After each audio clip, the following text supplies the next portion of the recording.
This is Talk to Seattle, and I am your host, Jason Rigdon. On this episode, we have Jon Lisbin, who is running for Seattle City Council in the 6th District. How are you today? I'm doing great. Could you tell me a little bit about yourself, maybe your background and experience? Yeah, I'm married. I live with my wife in Ballard. We've been living in Ballard for 20 years. After graduating with my MBA in New Jersey, where I grew up, I started with a very low-paying career in radio. I was a radio announcer for 10 years. And yeah, so totally understand low-paying jobs. I, rented and had roommates, and I have the scars to show for it. And after a while, I decided, you know what, I'm not going to be Howard Stern, and maybe I'll take advantage of my MBA. So I started a marketing career and moved out here for a couple of .coms. Worked at a couple of .coms in advertising and online advertising. They went bust, and then I started my own business called Pointed, which was a online advertising digital agency. Ran that for 15 years. It became one of the fastest growing digital advertising companies or private companies in Seattle, and employed about 50 employees, hundreds over those 15 years. And it was a great experience.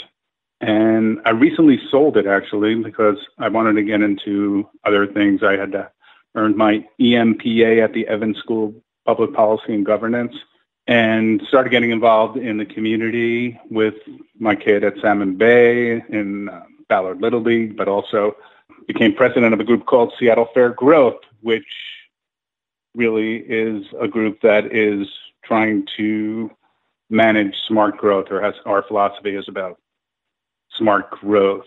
I'm also a precinct committee officer for the 36th District Democrats. And Seattle Fair Growth helped create a group called SCALE, the Seattle Coalition for Affordability, Livability, and Equity. So that's where I am right now, and I'm running for District 6. And what made you want to run for this office in particular? And generally, I don't feel that the city has managed growth in a smart fashion. Our district in particular has its own issues, and I feel that residents don't really feel like they're being listened to here. And that's pretty clear from some of the anger that is happening in our district. And residents there are a lot of people that are very angry at issues because they don't feel like they're being listened to. I mean, we were having significant growth issues and policy issues, but it's also more than that. It's a feeling that we're not being listened to. So that's why I decided to jump in. So why is it you think that those people aren't being listened to? I think it's just a general philosophy that, the city government is making policies. It's more of a top-down philosophy rather than a bottom-up philosophy, and coming up with policies, and then they're asking people, well, what do you think about them? And, and in a lot of cases, they've already decided what they want to do. I think there really need to turn that around, and I believe that ideas need to be bubbling up from our community first, and our district council members really need to represent us. We have legitimate concerns in our area. We need to be heard, and that's how I feel. And could you tell me a little bit about your district? Well, Ballard, District 6 is Ballard. It goes north to Blue Ridge. It goes east to Fremont, or West Fremont, up to Aurora, and it includes Green Lake and Greenwood and Phinney Ridge in between. And we have the Nordic Heritage here in Ballard. We have the maritime industry, which traditionally has been a source of blue-collar labor here. Recently, we've had a tremendous amount of housing development. You really can't recognize Ballard from 5 or 10 years ago, especially in the urban village. So we've completely changed. And but there's some great stuff that has come along with it. I really like Market Street and the restaurants and the breweries here. So we've grown. There's been a lot of growth. There's been a lot of challenges. That's a little bit about our district. And so what do you think are the biggest challenges facing your district right now? Well, the thing I hear over and over again is the homeless issue. Ballard, according to the Seattle Times, homelessness has quadrupled in the last year, and that's pretty evident. A lot of people living outside, a lot of people living in their cars. And we're kind of ground zero here in Ballard. I think it has a lot to do with, the fact that we have services, we have places where people can park their cars, and of course, housing affordability. But homelessness and housing affordability is obviously interrelated. And what about the city as a whole? What do you think are the biggest issues facing the whole city? Primarily growth-related. The issues that are facing us are growth-related. Our population has been growing faster than any other city in the country. In large part, that's due to being fueled by high-tech jobs. There are tens of thousands of jobs and people moving to Seattle every year. And so this has really created a housing affordability crunch. And like I said, there's a real interrelationship and a correlation between housing affordability and homelessness. There was a study done by Zillow that for every 5% increase in rent, 258 people in Seattle become homeless. So really, it's those interrelated issues of housing affordability and homelessness. So what can the city do to help homeless folks? That is the million-dollar question. And as you know, homelessness is a wicked problem. It's a very complex problem. Philosophically, I believe we have to tackle the issue from both ends. We have to prevent people from becoming homeless in the first place with diversion tactics. We can save a lot of money, I believe, as a city, if we help people from becoming homeless in the first place, whether that's helping them with housing, helping them with rental assistance, helping them get reunited with their families. Everybody's an individual. And of course, drug and mental health issues. So preventing people from becoming homeless in the first place will allow the city, because we have limited resources, the capacity to basically deal with people who are chronically homeless and who do need housing. And on that end, I strongly believe in a housing first policy, where once people have housing, once they have stable housing, then we can wrap around services like mental health and drug abuse, because you can't really help people when they don't have stable housing. So in general, that's how I feel about the homeless issue. I think that, residents have legitimate concerns. I felt very passionate and strongly about the issue. I feel strongly about the concern from business owners that I hear a lot about, feeling unsafe at work, or issues that I can't really talk about on radio that are happening in front of their businesses. These are legitimate concerns that people have. There's legitimate concerns from parents who feel like they're not safe right now, or their kids walking over needles. And then, of course, I feel very strongly and compassionately about those who are homeless, because I just can't imagine having to live like that every day. So that's how I would approach it. I would approach it from those two ends. One other aspect of that is I don't think we can really afford to be building housing at $350,000 a unit, which it currently costs for permanent supportive housing. So we have to look at places like Vancouver, which is going big with modular housing. So it can be built a lot faster and a lot cheaper. And do you think the city has enough resources right now to deal with this problem, or do you think there needs to be a revenue increase? Well, certainly there can be more efficiencies with the government. There was a recent audit that showed that more than implied that, for instance, the navigation team is having to deal with, very reactively to issues like cleaning up or moving people from parks and streets and places that they shouldn't be camping. But it's very reactive instead of dealing with people proactively at the point that they meet the system, because it's much less expensive, again, to help people who are about to become homeless, or just potentially becoming homeless, with rent stabilization or rent vouchers just to get them through that short period. Because once they become homeless, it's going to be a lot more expensive. The expense to the city is, from what I've read, is about $1.2 billion a year. That's the cost for the police response, for hospitals. My wife works at a hospital and works at a public hospital, so she deals with a lot of homeless patients. Ambulance costs, the cost to tourism. There's just a lot of costs that are inherent in the way we're dealing with homelessness right now. So it's already an expensive problem. So I think if we allocate more for not putting people in jail, but putting them in housing, because King County, for instance, is the majority of their budget, or almost all of that is incarcerating people, then I think we can make this work without spending more money. And one of the big issues in the city also is transportation. What can the city do to help improve transportation? Seattle has some major problems with transportation. As you know, we're the 9th worst in the country, or maybe you don't know, but our congestion is the 9th worst in the country. And the other cities above that are usually a lot larger than us. We have our constraints, of course, because we've got bodies of water on both sides.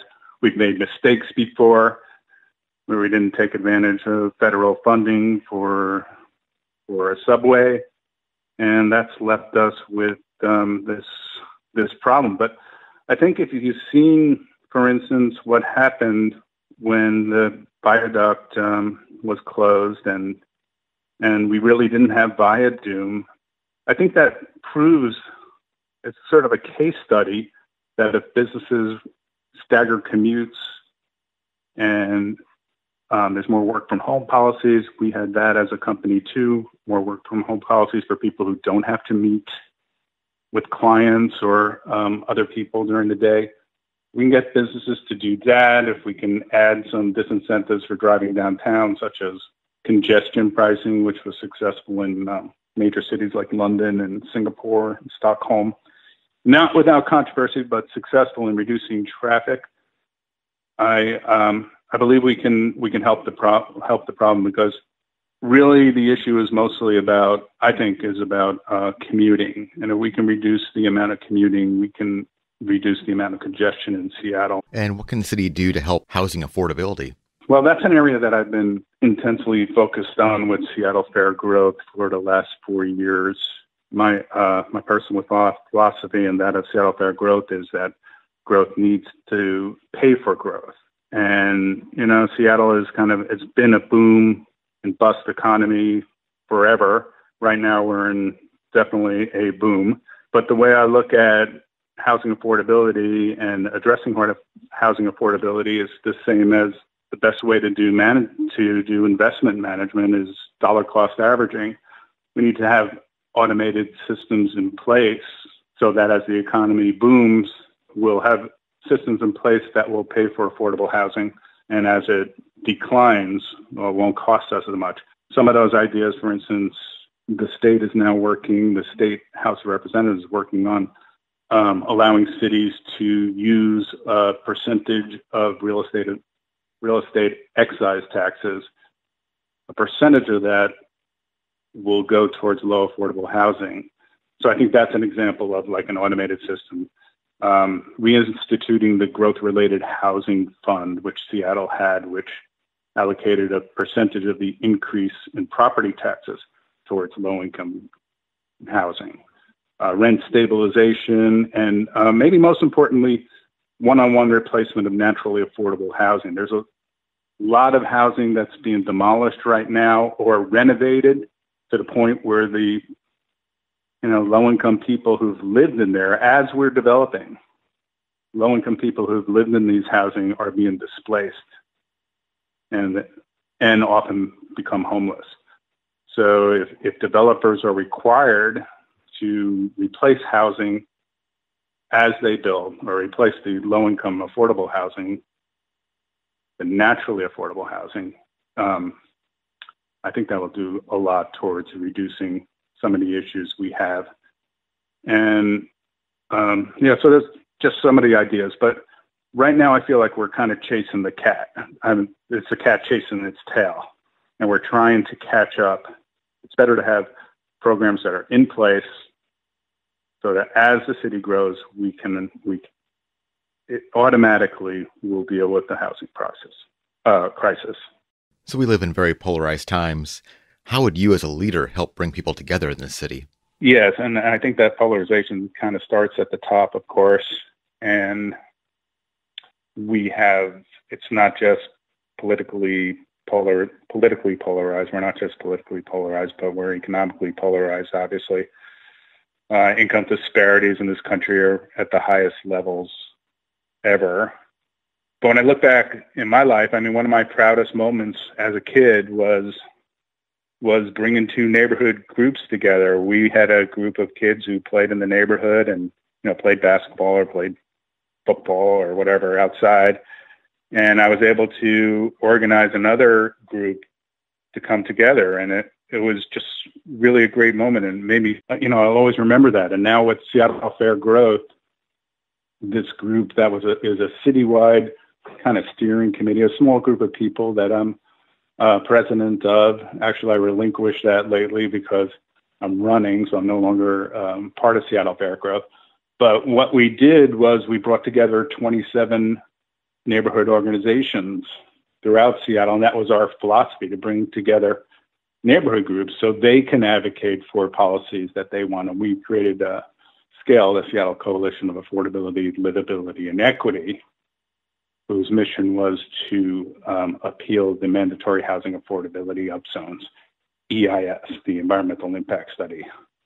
Too many acronyms there, but so that's really, part of my DNA. And as city council member, I plan on, the way I look at it is we need to have a community participatory approach to government. No more, the top-down philosophy of the city council right now is not really working because there's so much resistance to it from communities.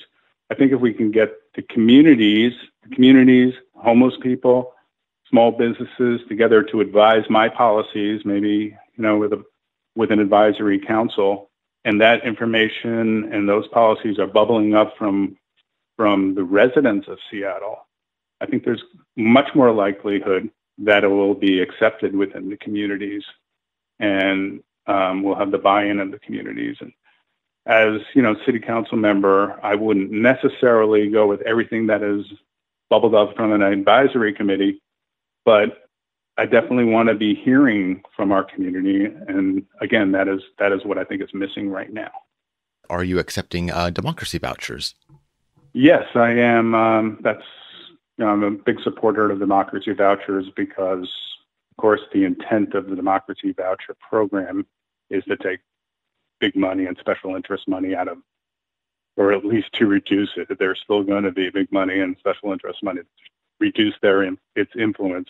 The other goal is to get the city council members or the candidates out talking to the community, and that's a big part of it. So they're part of qualifying for the democracy voucher program is you have to get 150 donations of $10 or more within Seattle, and 75 of those have to be from your district.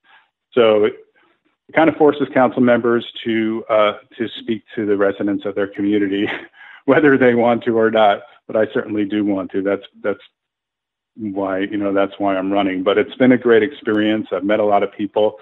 I've re-engaged with so many friends and family over the last month or so, because I actually started the race about a month ago. And right now we're about 3 donations away from qualifying. So it's very exciting. We'd be the first campaign in our district to qualify for democracy voucher programs, for the democracy voucher program. So if people want to learn more about your campaign, where should they go? They should go to jonlisbin.com, JONLISBIN.com, and I have my policies on the website and a little bit about more about me and my background. So Jon Lisbin, www.jonlisbin.com. Well, thank you so much for coming on the show today. You're welcome. Thanks for having me.